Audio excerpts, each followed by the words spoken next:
Live from the City of Angels, you are watching MMT Thursday evening's box office preview show. Let's hope that it's better for theater owners this weekend with BadBoys riding in. We're also going to discuss TheWatchers tonight, which nearly put me in a coma. And Alamo Drafthouse closes 6 locations in Dallas and Minnesota. This is more bad news for the movie industry, and it doesn't look to be getting any better anytime soon. Big problems afoot, and we'll discuss here tonight. But I want to get right into my reaction for TheWatchers, a film that I knew was not going to be great. How did I know that? Eric, how'd you know that? Because Warner Brothers showed it to the media last night and broke the embargo today. That means the movie's not good. And guess what? It's not. It's time for the MMT evaluation of TheWatchers as you see me out like a light. Okay, maybe this is a little bit performative. Maybe a little. I already hear all the film Twitter losers. Oh, God, that guy's doing it again. He's taking a picture with no one in the theater, and the credits are on the screen. What a son of a bitch. These people are deeply troubled. Me, on the other hand, I am having fun with a film that is incredibly dull. My God. This is one of the longest 100-ish minute films I've ever sat through. This thing feels like 3.5 hours. The only positive thing I'm here to say about TheWatchers tonight is that it has competent direction. At least M. Night's daughter has some talent. I imagine that he was right there, step for step with her during this shoot in Ireland, like a vacation for the family. And I'll just be there and help you should you need it. She's an NYU grad. Obviously, she knows what she's doing. She's been around Dad and how many movies he's directed over the years. So she's been in that space. And of course, that's going to rub off on her. Whatever you want to say about M. Night Shyamalan, and certainly he is up and down when it comes to films. He has one great film and then one terrible film. And when you look at that, he's still going to learn a lot from her father. And I think here you see that. So I think that's fair, right? At the end of the day, what do we do here on MMT? We are fair. We are objective, and I think everything I've said so far is both of those things, including what I'm about ready to drop for number 2 as we all go thumbs down from this point on the Watchers. It's unconstrained, this screenplay. I'm telling you, it is so unmanaged. It just keeps going and going and going. Quickly, let me just set it up for you. We have a girl who moves to Ireland, played by what's-her-ass. I'm literally forgetting her name. She's been around forever. The young actress who's in this thing. So she moves. She's in Ireland, and she has to take, you guys ready? Just bear with me. She has to take a bird that's in a cage. Oh, is this some foreshadowing? And she has to take the bird to some random location across Ireland to Belfast. And she ends up on I don't know how she ends up on the road. She ends up on this road driving through the forest. Wouldn't your first clue be, this isn't really a road that I'm on? My phone's telling me to go down essentially a dirt path in the middle of the forest. Wouldn't that be for you and for me, I think, a red flag? I think that Siri has this wrong. I'm going to go back to somewhat of at least a paved highway and continue on my journey to Belfast. But no, she keeps going, and then the car loses electricity because they're in the magical, evil, dark forest, and she has to escape from the creatures that apparently come out at night. You've seen the trailer. I'm not giving anything away. She gets in the house, and then it turns into something like a really shitty Cabin in the Woods meets any number of M. Night Shyamalan movies. This is written by Shine, that a short story, I want to say, or was it a long story? It feels certainly not like a short story here. But this film just keeps going and going, and they have to stay safe by barricading themselves in the house every night. They can go out during the day, but then at night they have to go back in. And then we eventually escape the house, and then we get to the real world. It keeps going and going, my God. And that's why this thing feels so punishingly overlong. Listen, at an hour and 40 some odd minutes, this by far, I think this might be the longest feeling film that I've ever sat through, and that's coming on the heels of Bad Boys 4, which was hellaciously overlong. So we have another poorly paced, boring snooze fest of a film here tonight, and you wonder why Alamo's closing down locations. I know it's a franchisee. Doesn't matter. Theaters are closing, guys. Anytime that we lose theaters, I got news for you. We're not regaining them. It's over. Okay, did the ArcLight ever come back? No. Were we told it was going to come back? Yeah, didn't happen. That's what you're going to see. When these theaters close, they're closed for good, and it's because of product like The Watchers. This is summertime. We're supposed to be getting good films, interesting films, things that people want to see. This is like a restaurant with a menu of cabbage, lima beans, and possibly some Brussels sprouts if you're lucky. That's where we're at now in the theatrical calendar here in the middle, the very early part of summer. We're in early June. This is really, really as bad as it gets, man. I know you guys are like, well, can't you be more positive, Weber? Why don't you love everything like our boy Zach Pope or any number of shills who love to go to all the functions from the studios and want to hobnob with the celebrities? Why can't you be more like them, Weber? Because I'm not playing that shit. Never did. Anything I've ever stood up for or destroyed was because I believed in it, not because I gave a shit what the studio said if they're going to invite me to the next movie. Warner Brothers did invite me to this. I don't care.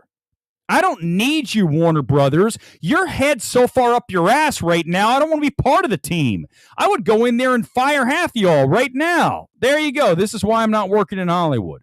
The other thing that's terrible about this film is a problem that I see so often, or more to the point here, almost every time, the score.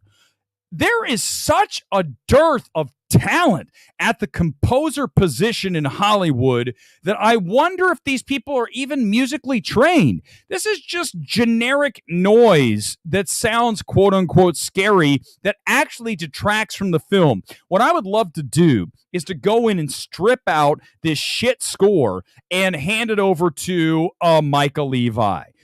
Someone that is going to give it and imbue it with something that's like, wow, that's weird. It would maybe do something for the film. Instead, we've got, who is this guy? Let me see what his name is. I'm going to roast this son of a bitch because he's so terrible. I'm done with these untalented people, damn it. And there's so many of them in this town. Warner Brothers is full of them. There are tons of untalented people down the street. I could walk by and say, hey, you all suck. You don't have any talent because you're making films like this. I can't believe that this was greenlit. Of course it was greenlit because it comes from the daughter of M. Night Shyamalan. Again, she acquits herself, fair enough, but the screenplay is just not what it needs to be. We've seen all number of films that are just like this, and at the end, the third act twists and turns, and just make it end. Just make it end. Here he is, Abel Korzeniowski. This son of a bitch has no talent. Is he on Twitter? Will you guys go tell him I said that?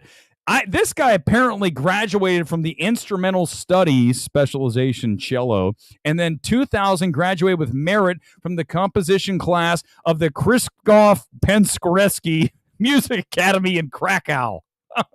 This guy has no talent. I'm telling you guys, we're screwed. And it's another bad film. This summer has been miss, hit, miss. That's how bad it's been. 35%. Thank you, Abel, for doing nothing for a film in your shit score. And my score is reflective of your score, 35% here tonight. I imagine anyone who has bothered to even consider going to see this is going to have the exact same reactions. Mark, here we go. The Watchers isn't going to save theaters either. Of course it's not. Bored out of your mind. Yes. And it third act plot dump and twist. Oof. Pacing was atrocious. 100 long minutes. Like I said, most punishing 100-minute film I've ever sat through. I don't know how 100 minutes can feel like 150. I don't understand how that's possible, except that there's just scenes that don't need to be here. Everything can be compressed. When they get into the cabin, right, when they're in the house with the two-way mirror, the one-way, whatever the hell it is, the mirror, they're in there for way too long. Then they go down underground to a bunker. That takes too long. Then they go to the real world. That takes too long. Everything needs to be compressed down to like 120. And it would be short. Yeah, you'd all be like, well, it's a short movie. So what? It's better. Why do these directors think they have to just keep going? In this case, 140 doesn't sound bad, but the real feel is 2 hours and 78 minutes. Which would be what? That would be 120 plus 78. 198 minutes. Thank you so much. Yeah, I'm beginning to think movies and I are going to have a divorce. I just had this conversation with Scott Menzel that this is at the point where I don't even want to see a movie. It's such, every time it's such a bummer to go and be sort of, I'm not even really excited anymore, I'm not going to lie to you guys, walk in to see a film like Watchers knowing you're going to be underwhelmed and then getting even more disappointed in the film than you expected to be over and over and over. And that's the thing that is happening here in Hollywood. Furiosa and Challengers, two best films of the year that you've heard of. Always bring up Asphalt City. And what was the other one? Oh, the Jim Henson doc. Unbelievable. Best film of the year right there is the Jim Henson doc. But best theater-going experience of the year is Furiosa, but that's going down in flames. Hollywood's in big trouble, guys. We've got to talk about it here tonight. I'll get to more comments as we keep going here on this Thursday. Tight stream. I know I said last night like 20, and I went like 45. It's going to be 30 max tonight. Once I hit 30, I'm just going to hit the eject button. It's over. Over. All right, theatrical takes another hit. Let's do it. Let's look at it. Talk about Alamo and mention those 6 locations that went down. It's bad news, man. I'm telling you, when these things go, they're not coming back. Like I said, ArcLight, we were told it's coming back. Here it comes. No, it's not. It's still just a shell. In fact, that whole area of Hollywood is so depressing now. It used to be full of life. You had the ArcLight down there. You had a sushi place there. You had a lot of activity. Now, that whole scene there, Amoeba was there. You have now a bunch of homeless encampments all over the place in Hollywood. I wouldn't even go to ArcLight now. I think Netflix has a location that's right there, and they have tents like right across the street or very nearby. It's bad here, guys. Listen, no one's saying that we want to see, and I'm going to get to this in a second, people who are homeless and all of that. No one wants to see that. But at the same time, I hate to be the mean guy and the bad guy. We can't let you just pitch a tent and live on the sidewalk. You can't do it, man. Go somewhere else. Move somewhere where it's cheaper. Figure something out. We cannot have you on the sidewalk as we're trying to go about our lives, those of us trying to be, somewhat productive, and you're out there making us feel uncomfortable because a lot of them are on drugs and they're just whacked out of their brains and it's not safe. I told you guys the story of the time I went in to get my Diet Mountain Dew at 7-Eleven on Olympic and like La Cienega. And I go around the corner and there's a guy that looks like he's going to rip my face off like out of a zombie movie. And I looked at him like, if you make a move, bro, I am going to fuck you up like you have no idea. And he literally looked at me and I looked at him and I go, dude, I looked at him like, I swear I'm ready. And I walked into 7-Eleven. I've told the story before. I'll tell it again quickly. I walked into 7-Eleven. He goes, did you just see that guy? I go, yeah, I just stared him in the face. He goes, you did what? You did, and he didn't kill you? He was nuts. And that's what LA is like now. You have those random people walking around. It is like GTA, right? It's like that. Walking around. So, when these theaters disappear, we're all feeling the pain because it's an empty hole that's not going to be filled. It's like all the malls you see across America. They're now empty. It's bad to be empty. Now invite like an element of just, it's not good. You want to have life in your community. You do not want empty shells. And here we go. Alamo closes down 6 locations. They go bankrupt in Dallas, Fort Worth, and Minnesota. I guess there's 1 there and 5 in Dallas. It's a franchise, but it doesn't matter that it's a franchise. Let me explain why it doesn't matter. It's a sign. It's the canary in the coal mine, guys. When theaters are going out of business and going bankrupt, that means that what we love is in trouble. There's no other way to spin it. I know there's going to be people online that are going, well, it's a franchisee. They didn't know what they were doing. No. Even if the franchisee was clueless, he wouldn't file. Whoever the hell owns it, the group, the corporation, wouldn't go bankrupt if they were doing business. The problem is, like I said, it's a restaurant with a menu of lima beans and Brussels sprouts. That's what's happening right now. And Inside Out 2 can't get here fast enough. We're going to talk about, I almost said Die Hard. It feels like Die Hard at this point. It's like the 18th Die Hard. When we talk about Bad Boys here in a moment, can it save Will Smith's career? I told you I don't think that film's going to do that well this weekend. Looks a little better tonight. We'll discuss in a minute. But when Alamo goes down and loses 6 theaters, this is bad. It says owners said they lost over $1 million in 2023, and that was the good year. Okay? Listen to that. They lost $1 million, over $1 million in 2023 when you had Barbenheimer. When you had films that were making some money. This year, they would have lost $1 billion. Maybe a little bit hyperbole there. But $1 billion they'd lose this year because the films are garbage. And Hollywood, can I just do it again, guys? Can you allow me to just go ahead and go off again? Until Hollywood determines the worth of an individual based on talent, we are all in big trouble. I am no longer, and I hope you are no longer and never were, valuing someone for their skin color. We're not doing that. We are never going to do that. We are going to value people for what they bring to the table and their talent, and that is it. I don't care what their racial makeup is. I don't care what their sex is. I don't care what they identify as.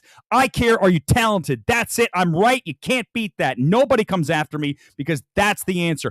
Oh, says the white guy. Says the white guy. Yeah, says the objective, normal, based in reality white guy. I don't care where you came from. I don't care what you look like. I care, do you have talent when you write a movie? When you direct? That's all. And until Hollywood figures that out and stops trying to pander to groups and check boxes and hire nepotistic hires, look at tonight. We're looking at M. Night Shyamalan's daughter. I think, again, she's not like a train wreck of a director. But I'm saying that that's how this business works. Do you think that she, straight out of film school, at 24, 25 years old, I believe she is. Do you think that Warner Brothers' New Line would give her a film if she was not M. Night Shyamalan's daughter? Hell no. That's because that's how this town works. This town runs on nepotism. And you look at almost any actor, any director, anybody in this town, they're usually a tie somewhere. There's something that connected them. Brad Pitt's one of the few that came out here and I don't believe had any real ties to Hollywood. Nick Cage, we all know. Cruise started young. You can build up. A lot of actors, if they're lucky, they start as a child, work up. You look at a Scarlett Johansson, Christian Bale, right? That is a way in for sure. But you really do need a little bit of help. And in this town, if you have that in your back pocket, you're probably going to work. But I'm here to tell you guys, the town's in big trouble. Lights, Camera, Jackson, hey, welcome to the channel tonight. Watchers definitely feels too slow. Plain and forgettable story. I laughed out loud 5 or 6 times the dialogue, right? And it just, again, feels at an hour and 40, feels like 3 hours and 40 minutes. It's, again, so many issues, but it really just gets back to the disappointment, again, of a film that is just so forgettable. All of these things that I've seen lately, Fall Guy, forgettable, right? Kingdom of the Planet of the Apes, oh my God, right? Already forgot it. Look at If, same thing. Garfield, boom. We have a problem with writers. The writers aren't talented. I'm writing a script right now. I told you guys that. And I promise you this, the script will be better than anything that I have seen, this year. Maybe even better than Challengers. Maybe. Possibly. Alamo Drafthouse is too expensive. That's why AMC is better. Gone Girl, I assume, I only go to Alamo Drafthouse when they invite occasionally me to go, but that was when they were downtown LA. Downtown LA is a no-go zone anymore. I mean, literally, it's like 28 weeks later. Yes, I said weeks, not days. There's zones. You can't go in this zone. So that's how it is here in LA, that you don't even want to go downtown. Even if A24 holds its thing, I'm not going down to the Alamo Drafthouse. You get killed. Remember the dude the other night went out, parked his car on the street, comes out after working as a bartender, and then his car's up. They're stealing his catalytic converter, and they shoot him in the chest. He's dead. 39-year-old actor. He's on General Hospital a few years ago. out of nowhere. That's LA. It's lawlessness because we got this DA here who doesn't prosecute anybody. You can go ahead and steal shit, commit terrible crimes, kill somebody, and you maybe go to jail for a year if you kill somebody. That might be your ticket to jail. Everybody else, it's like misdemeanor, and that's why the shit's going down. That's why people are walking out of stores with stuff. I was shopping at Marshall. I love Marshalls. Do not say a word about Marshalls or Ross, or I swear you'll be banned from the comments. I was shopping at Marshalls, and the lady's like, oh, yeah, a guy just came in here and took a whole rack full of shit. So until you decide that you're going to get serious about crime and you're going to put your foot down and then really have people get punished for what they do. I mean, listen. Okay. Yeah, Eric goes Weber. You look at the Middle Eastern countries, if you steal something, what do? They lob your hand off. It's gone. Goodbye. Do you think anyone's going to steal again? If you know that if you steal, your hand's gone. I think we're good. I think I'm going to pay for that. I'm going to wait in line. I'm actually going to pay for this. So, listen, I have a feeling that the blowback is coming. And I'm telling you guys, I've said it here on the stream before, and I know we talk about movies, but I like to talk about other things. I think we're coming to a point in history in the very near future where things are going to devolve in a way that you guys are going to be like, holy shit, this is Mad Max. I'm not even kidding you. I don't know when it's coming, but I know it's coming because it's almost like it's being programmed to come. And as such, I don't think we can avoid it. I think they're probably shocked that it hasn't happened yet.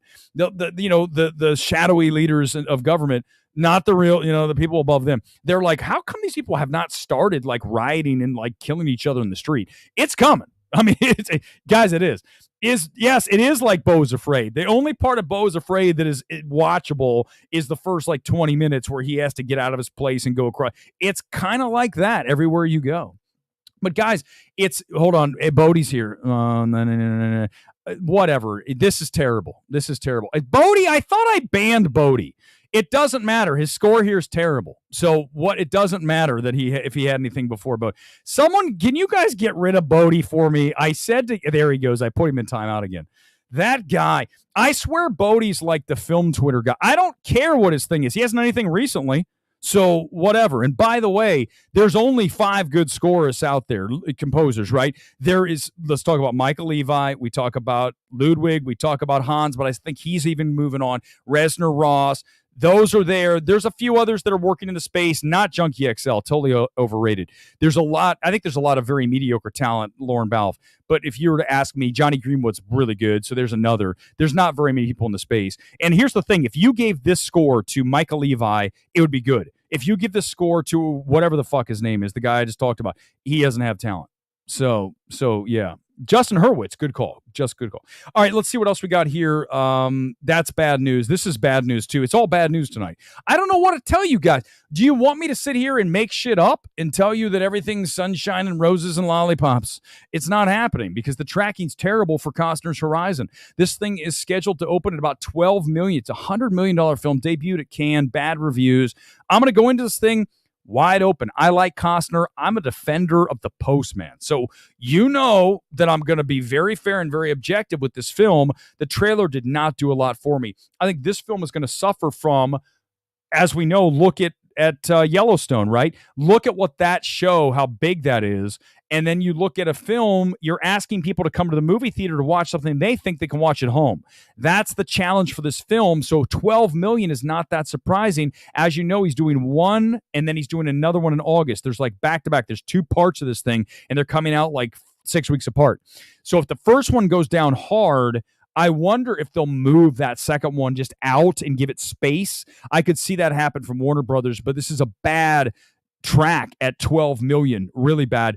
And it's another sign that we're in big trouble. Kurt Shop, I didn't block you. I only got rid of Bodie. Bodie comes back every once in a while, and I have to get rid of him. It's like Bodie, and then remember Byron. It's like Bodie. Bodie, here. Can we just tell Bodie? Let's have Bodie. Let's give him a little advice. Bodie, if you want to start your own channel, go for it. No one will watch, but go for it, Bodie. Enjoy your channel, speak your truth, and enjoy whatever you want to do, but don't come around here. We don't need you. All right, let's go to what do we have next here. It's all terrible, guys. I'm going to go a few more questions, and then we'll get out of here half hour tonight. Tonight's kid is Watford. I wanted to match the Watchers' yellowish tinge of the mirrors in the house with the jersey. Again, this is all planned. These things are not arbitrary. These things are meticulously thought out, and just know that.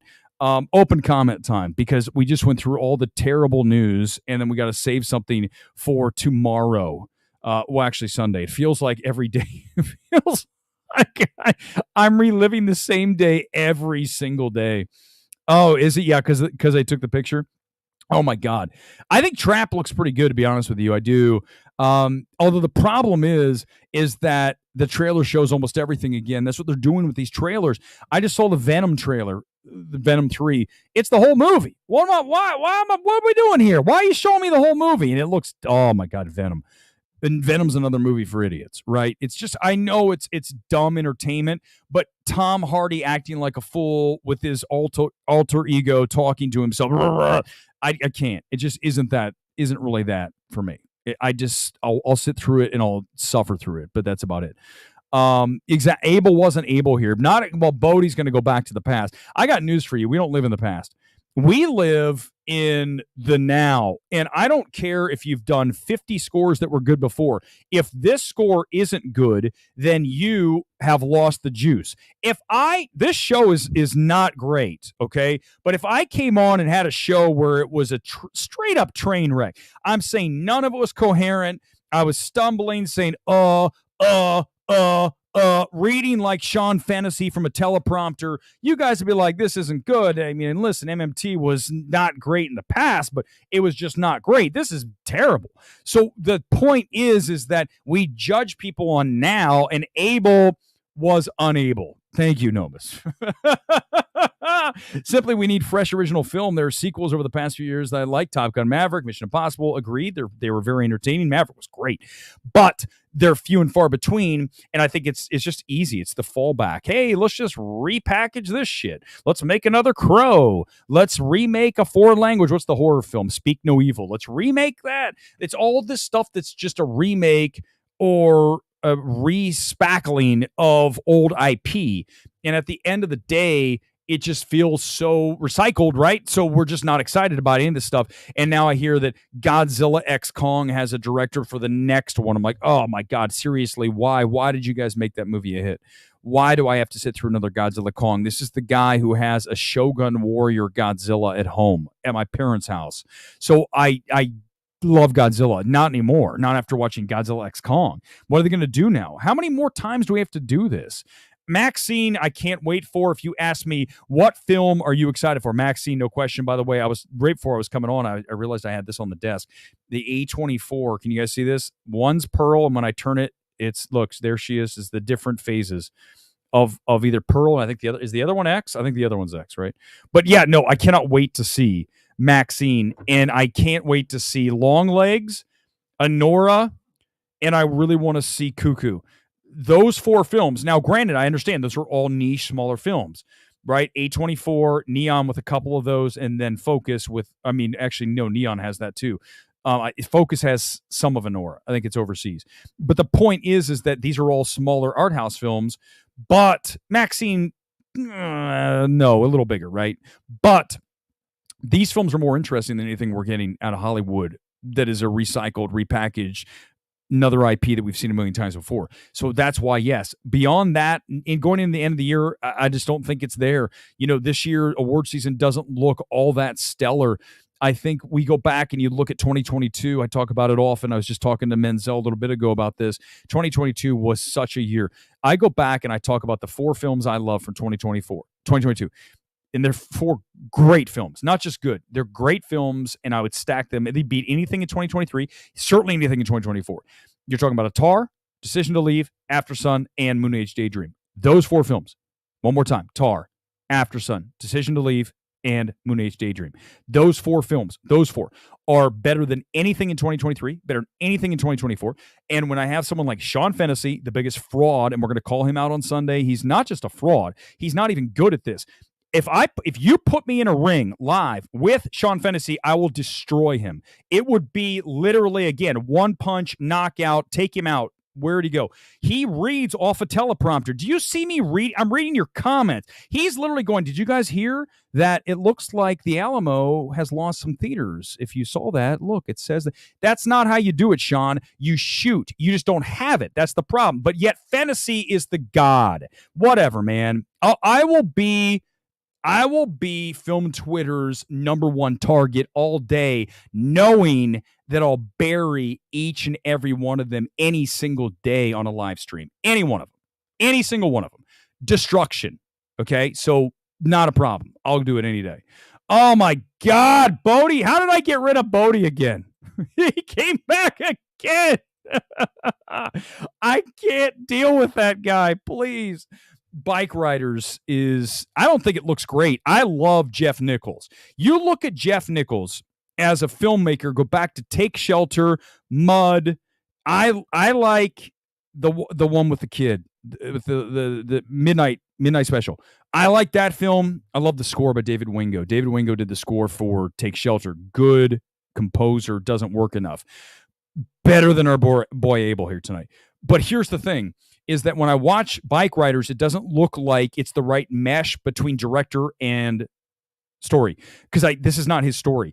I feel like if Nichols is going to make a story, he needs to make it very intimate and small. Look at Take Shelter, small, Mud, small, Midnight Special, pretty tight. A little bit bigger on the focus, right? A little more macro. But when you look at what he does, that's it. Bike Riders looks too big for him. And here's what I'll say about Bike Riders. And listen, Jacob, I want to like the film. I mean, listen, I'd rather see Bike Riders than most of the shit that's coming out right now. But here's what I'm going to tell you, is that do you think that Searchlight would sell a film they believed in? No, they would never do that. If Searchlight, Disney, who owns Searchlight, if they believe the Bike Riders was truly a good film, and I know Menzel saw it, a bunch of people saw it when it debuted, I want to say at Telluride, wherever, and it just went over, no one talked about it. It wasn't great. They're going to try to bring it back. It's a good spot for it, because there's not a whole lot of appetizing things out there other than, like we said, lima beans and Brussels sprouts. So this is like peeled corn. That's what Bike Riders is. But listen, you don't sell a film that you love. You don't sell a film you believe in, and Searchlight sold the film to Focus, and Focus thankfully has given it to us theatrically. But what my point is that you should be leery of the quality. And listen, they've shown it to some people here in town. I remember this, and I mean this. I've already hammered film Twitter all night. I'm going to tell you again, guys, the number of people who are good at film evaluation, and yes, I said evaluation, not criticism, evaluation in the space is very low. It is a single digit number. And it's not Sean Fantasy. That guy's not even he's not in it. He's a fraud. Okay. 100% fraud, 100%, not 1,000,000% fraud. That guy, it's embarrassing how big of a fraud he is. When you look at the number of people that are good in the space, it's tiny, guys. It's a tiny amount. So I'm just telling you, I'm not saying you can only trust me, but yeah, it's kind of the truth. A couple more comments and we're getting out of here. It's over 30 minutes. I told you guys I wasn't going to do that. I Saw the Devil. Listen, Hamza, I'm totally down for, give me some recommendations of things that I haven't seen. You talk about a film that I love that no one talked about from the last few years, Return to Seoul. Great film. There's a lot of films in here that are kind of just, they're always smaller, right? Because you're going to see the bigger films, but you're not going to see Return to Seoul. You're not going to see, hopefully you saw Decision to Leave. Hopefully you saw Tar. Hopefully you saw After Sun, A24. Of course, that helps. Hopefully you saw Moon Age Daydream in IMAX. But, some of these films you maybe haven't, but that's what we're trying to do. I'd rather point to these kind of things than stuff like The Watchers or Bad Boys Ride or Die. Quickly, let's get to my predictions on Bad Boys, and then we're going to probably roll. I said 30, and I'm already over 30. I'm already past my time limit, man. I mean, it's only me. I don't have 17 people to fall back on like some of these YouTubers. Let's have this guy talk, and then this guy, and then let's talk about woke shit. All right, here we go. Let's check the Dolby Cinema here at 8:30. Just went off 5 minutes ago. They're in the middle of previews, probably 10 previews right now. And you can see it looks pretty good. It looks better than it did last night. So a little walk-up crowd, which I think some people were pointing to that it might happen with this. That's good. Let's check out Universal. We head there, and we go to the IMAX 930 giant screen, and that is not good. 9:30 is a little late, but listen, it's Bad Boys. It's not a family film. That should look better. I think if you were to ask me what this film's going to do, I'm going to put this thing at low 30s. I really want to say 20s. I do not think Bad Boys is going to get too far above. Let me pump in the number here. I'll be generous here. I'm going to put it in at 31 million for the weekend. That is very low. That is lower than anybody else has it. The last one opened at 60 plus. I'm telling you, theaters are in big trouble. People don't want to go to movies right now. No one's talking about movies. Welcome to the niche channel, the Riddler's channel from the Batman. Yes, indeed, as always. But you'll look at people, they just aren't talking about movies. It's not part of the culture right now. Last year, Barbenheimer certainly was. Many times throughout the year, we had that. Not this year. We had it with Dune. We had a little bit, for God's sake, somehow with Kingdom of the Planet of the Apes, even though it was only in the 50 millions. We have not had $100 million film this year, have we? No, Dune didn't get there. Nothing is open at 100. Can Inside Out get there? Probably not. Maybe it's in the 80s, maybe low 90s. You're really looking at Deadpool. Deadpool and Joker 2 are the two films you can bet the house on, because of the fact there's nothing else going on, and that will benefit them greatly. And we'll see if that shines a little bit on Bad Boys this weekend. The fact that it's been so bad as of late, people might go, I just want to go to the movies. I hope that happens, but I don't have a lot of faith. I think 31 is a good number on this. Let's check the sales of Watcher just for the shit of it. Okay, just for the shit of it, let's check and see how Watchers is doing tonight. I mean, there were like 5 people on my screen. This is just a dead film. This is like a $10 million film if we're lucky. Let's check Prime, 10, 15. Yeah, that's Burbank, and that's bad. I mean, look, guys, I was like, wow. That's not even a third full. Terrible. Let's go to Universal, and that's probably a $10 million film if they're lucky. The word of mouth's not going to be strong, so it doesn't have that going for it. Prime, AMC Century City is okay. I mean, people are just like looking for something to watch, so maybe they'll check it out. They're like, fine, I'll go see it. Lastly, let's do this because I do want to get it, and then we'll get to it on Sunday because it's going to be very important to see. This is why it's important to see what happens with Bad Boys. It's not just about the box office. It's really big picture. We talked about it yesterday and Reaction Stream was yesterday. We talked about Sunday night.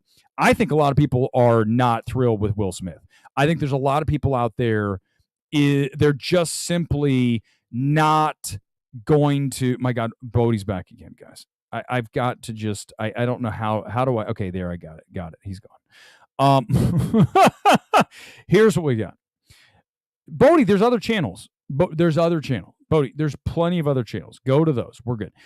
Here we go. So can Bad Boys Ride or Die jumpstart Will Smith's comeback? I think there's a lot of people who are not thrilled with Will Smith and the slap some 2 years plus on. I know that some of you think it's no big deal. It is a big deal. It was a huge deal. It changed people's views of him. It's a terrible look. Guys, if I walked up in the middle of a major ceremony and slapped the shit out of someone, you'd never hear from me again. The fact that Will Smith's even getting another chance, frankly, is a little surprising to me. But I'm telling you that if this film does not do well this weekend, his comeback will be stalled big time. Whatever's going to happen, whatever he thought was going to happen, he's praying this film is a hit because, as you see, he is agent CAA, the biggest agency in LA, have all the big stars. They're calling out to studios saying, hey, what about Will Smith for this? What about Will Smith for that? And guess what they're saying? Well, let's see what happens this weekend because they're not stupid. If this film performs well and gets to 50 million, it's not going to, but let's just say it does. Guess what? Then maybe we're going to let him come into a movie. I would not let him star in a movie. I would let him be a supporting player. If I am a studio, I am not hiring Will Smith to be the headlining act of a film. Even if this film does decently, I don't think it will do that great. But even if it does, because I don't trust the fact that it's not the Bad Boys franchise that's helping it out. It's kind of like Marvel and the MCU right now having Deadpool next in the barrel. That is the most fortuitous possibility that you could have, that is your next film. If it was any other film than Deadpool, Wolverine, MCU might be in even bigger trouble, but the fact that movies have sucked this summer would help. But this is the perfect confluence of things for them. Films are going down. You got Deadpool plus Wolverine. You've got even longer to wait. So when that film hits, it's going to be the biggest tidal wave. We talk about wave theory. Someone mentioned that in the comments. Missed you the other night. Thank you for mentioning that. The tidal wave will be truly a tsunami when that thing hits for Deadpool Wolverine, because you look at A Quiet Place scheduled to be about 40 million. I think it might do about the same as the last two, so 40-ish million. This is going to be the biggest film of the summer. Obviously, I get it, but that's kind of like you look at Marvel and having Deadpool. This is perfect for Will Smith. You get the Bad Boys franchise, a franchise that's made over $400 million worldwide. The franchise has made way over $1 billion, I believe, right? Because the last one made 400 plus million just in the world, right? Globally by itself. So this is the perfect scenario for him. And Nomis, this is what I'm telling you. What you're saying here is what's happening. It's over for Will, at least for me. I was a huge fan. He can never live down that slap to Chris Rock in my eyes. So that's what I'm saying. There's a lot of people who think like that, and I know, guess what you're going to be called right now, Nomis? You're going to be called racist. Because that's what we do, right? That's what we do now. Weber, you don't know if you're ever going to be forgiven for the slap. I don't care if Will Smith was a 55-year-old white guy. He slapped a dude on television. Doesn't matter. Doesn't matter. It's the action, not the color of the skin. Again, one more time. I know, Nomis, I know you're not. I'm saying that's what idiots do now. That's what we do. We gaslight with that kind of bullshit. Oh, Weber just said he doesn't care about skin color. Shut up. Just go away. If you're that person, if you're the virtue signaling person, I don't really have anything to do with you. We don't have it. You can just go ahead. Let's separate. Let's not hang out. I don't like virtue signaling. I think it's pathetic. I think that you need to just go on whatever you believe in. I mean, I've never virtue signaled about anything in my life. The things I have, I like. Don't virtue signal. It's pathetic. A smarter comeback would have been something along the lines of King Richard, lower risk. Jeff, understood. I think that, yes, for the box office wise, I agree. But do you understand when he's in this franchise that essentially has been largely bulletproof, right? You're looking at a film that even if it underperforms is still not going to be a total bomb, I don't think, because of the fact there's nothing going on. Although if it opens at 31, remember that is exactly half of what the last one opened at. So it tells you two things. One, you got a bunch of things going on. Will can blame it on the fact that nobody's going to movies, but it definitely points to the fact that people were not ready for Will Smith to come back. And we saw that with Emancipation. Remember the Apple Awards film they tried to make happen? They tried to bring that out the next year. No, months later. They're like, let's have the premiere in Westwood. I went to the premiere and I sat there in the audience waiting for the thing to start, and it didn't start. It was 45 minutes late to start. I got up and left. I never watched Emancipation. I have not even gone to any events again. I don't want to go to your stupid movie premiere. Everyone stares at each other. Look, who's that over there? Oh, that's a famous person. Oh my gosh, look who's over there. Can I get a selfie with you? I did that shit. It's boring. It's over. I'm ready to talk about movies and things. These people are human beings, and frankly, I'm in better shape than 99% of them, so they don't even impress me there. So why am I like, worshiping at the altar of celebrity? Why am I doing that? Don't do that. Don't ever do that. There's no reason. I grew up with Will Smith, love him, but it's just so strange after the slap what happened. It's a big deal. It's a huge deal. Gerchop, it's not. That's the thing. Anyone who wants to minimalize that, that's your take. I'm telling you that the average person thinks that's a big deal. There's not even a question that the average person, when they watched the slap, was like, that's it. It's over. I'm done with Will Smith. And I think that it's wild. I don't know why it's like this racially. Why is it that if I say that as a white guy, it's racist? But then why is it that it feels like people are defending Will for some reason that's not the fact that would you defend him if it was a white guy? Do you know what I'm trying to say about that? It didn't quite come out how I wanted it to come out, but you know what I'm trying to say. Why is it that people decide to back things based on race or gender? Why don't you base it on what's right? I don't understand the mindset. Like, okay, I'm a white guy. Let's say one of my white guy friends did something terrible. I wouldn't defend them because it's a white guy. It's the same. People are people, man. Why does this have to be some kind of racial shit right and left all the time? We got people like that Kendi X. That guy is the biggest piece of shit on the planet. I've said it before, and I know people have said it on Twitter. That guy, anyone who is that kind of grifter, who's actively made the world a worse place, like Kendi X, you son of a bitch have made the world a worse place. And for that, I hope, and I mean this, I hope that whatever happens down the road in karma, I hope you pay a price because you actively made the world uglier. You did. Not me. I don't do that shit. I trash films. I don't try to be a bad person. I don't race bait. I don't do shit like that. No. But you do. The problem with the world is we have people who seize opportunities, who do the wrong thing for money. It's a grift. I am not a grifter. I never will be a grifter. Whatever you hear here is what I believe in. End of discussion. You guys know that.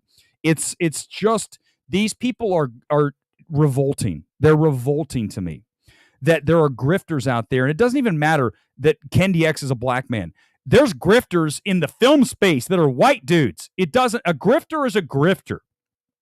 And anybody who sets up some kind of operation to make money and to raise their profile based on taking advantage of a situation and actively muddying the water and making things more agitated, you're not a good person. The fact that you can sleep at night, or you think that that's good, that you're happy with your performance and you're happy with what you're producing for the world, I don't know how you do it. I don't understand that.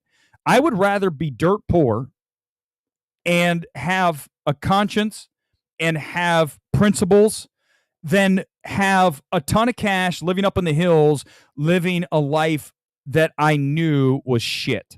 But not someone like Kendi X. No. That guy has no problem. How do I make money? Great. Do I need to do what? Fine, I'll do it. That's great. Let's do it. That's the problem with the world. People like that. Corrupt people. The slap was a huge deal. I was watching that live last night, turned to my son and said, Hollywood just died tonight. Thank you, Jeff. It is. It was a huge deal. Anyone who says otherwise I don't know why you're defending it, but you need to know that that's not how most people see it. You're viewing it through a lens that's not the normal lens. Right? And I admit I see things sometimes through the lens that's not the quote normal lens, right? Look at Kingdom of the Planet of the Apes, a movie that I think is McDonald's sci-fi garbage. Don't even need that film, never watch again. Other people, it's a masterpiece. So I understand there's different lenses, and I didn't see that film through every lens, but I know I'm right. It's not a great film. But when you watch The Slap, the only answer is that's crossing a line that should get you canceled. Canceled. It'll never happen. Life of Brad, it'll never happen. I have no interest in doing that. And this is why the channel's what it is. Most people would never say what I just said, the Kendi X stuff, that don't care about the color of your skin. Do you think Film Twitter would ever say that? Do you think they'd ever even dream to go there? No, because, what happened? I don't care. What are you going to say to me? How are you going to tell me I'm wrong? I'm not wrong. Because I was raised in Columbus, Ohio, seeing people as people.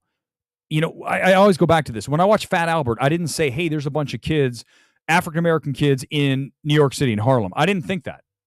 I just thought, hey, there's some kids. They live in New York. I live in Columbus. Do you see? Like, why does that have to be? Why do we do that? Well, I know why, because people like Kendi X. How do I take advantage of that? How can I keep pushing this and cause division? And I don't want to be part of that. And I never will be.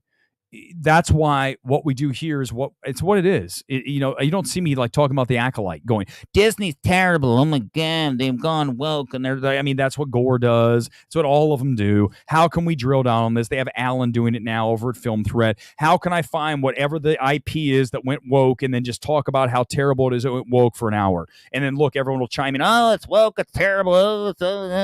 And there's no one's saying that that's not correct on certain counts.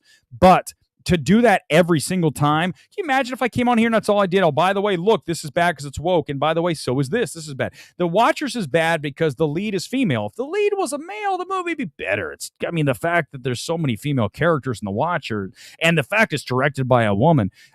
Guys, I never even mention that shit because it doesn't matter. The end product's the end product. It's just ridiculous. A couple more minutes. Slap was a big deal. Yeah, listen, they have a weird relationship. I think that everyone's kind of aware of that. But it's just terrible. There's no defending it. That's it. There's no defending the slap. None whatsoever. And anyone who doesn't understand why that's a big deal, check your head, man. Check your head. 7 p.m. sales check tonight for Vancouver, Canada. 10 to 20 per showtime for Bad Boys. 5 to 10 for Watchers. All 7 Prime shows, including PLFs. No one wants to see this trash. And we'll leave it at that, and that's where we're going to lead. We're going to lead into this on Sunday again. I'm sorry, we got to do it again because I really feel, especially when I see these films both go down, Watchers doesn't really count. If Bad Boys does as poorly as I expect it to do this weekend, we're going to have a situation where we just lost 6 Alamo Drafthouses. I don't care if it's a franchise. We lost theaters. We are losing theaters. There's nobody up at Burbank, and I always go there. I know what a normal crowd looks like. It's a ghost town. Again, today, same thing. There is no interest in going to the movies right now. And it's, of course, it has to do with the product. But the problem is that even if the product all of a sudden improves, people are getting out of the habit of going to the movies. We saw that during COVID, and we were lucky it came back. Thank God for Maverick. Thank God for No Way Home. Thank God for the films that brought people back to the multiplex. But guess what? The novelty of movie going is starting to wear off again. People are excited to go back. Now they're coming and they're going, I can do other things. They're on YouTube. Hello. They're watching Netflix. They're out and about. They're on TikTok. The kids are. They're not going to movie theaters. The end is nigh. Guys, no joke. Theatrical is not going to die, but it's not going to be what you think it is going to be. It's going to be much smaller, much more constricted version of what we see. We'll talk about that on Sunday. Unfortunately, I have to go there because, again, that's where we're headed, and it sucks because that's what the channel's all about. So once theatrical is dead, which is not, it's not dead. It's not going to die. But once it starts to die, we're going to start doing a channel that's more like random crazy shit all the time, because ultimately, these movies, as bad as they are, I don't even want to talk about them. I mean, we're really like, I'd rather talk about just randomly pull up articles and just start going off on shit. I think it's more fun. And I know one thing that I can do that. Our film fraud can't. He's got to read it from teleprompter. Thanks, guys, for watching tonight. I look forward to seeing you Sunday on MMT, the Sunday Evening Spectacular. Thank you for being here. Can't wait to see you on Sunday. Bye-bye. See you Sunday. That's what Sunday. Sunday says. Yeah, Sunday.